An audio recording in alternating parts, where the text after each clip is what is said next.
नाचा गोंडन बाजे मंदरिया, माटी महके गूंजे गितरिया।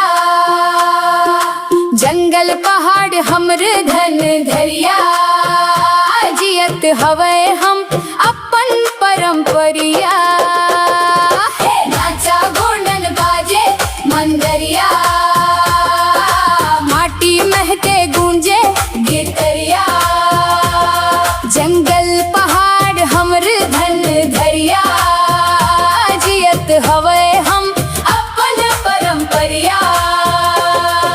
सिर में पगड़ी गले महासुल, कमर में घुंघरू बाजे हर धुनी। रंग बिरंगा लुगरा झलकत है, चांदी के गहना चमकत गुनी। माटी में रचे देवधामी कहानी, बूढ़ा देव के पूजा गाथा पुरखानी। जवारा बोवत गावत गोंडन, निस दिन जीवत रीत पुरानी। ढोलक के थाप देहला हिलाए, मोर संगवारी नाचा मा जाए। हाथ मा हाथ धर बन जावे टोली, गाँव भर गूंजे खुशी हाथ छाए। जंगल देखे फल फूल जिंदगी, नदी नाला में बहते है पनगी।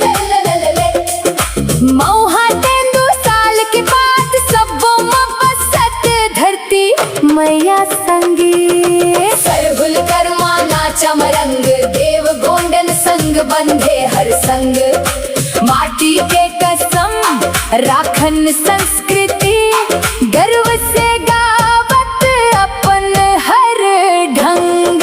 नाचा गोंडन बाजे मंदरिया, माटी महके गूंजे गितरिया। जंगल पहाड़ हमरे धन धरिया, जियत हवे हम अपन परंपरिया।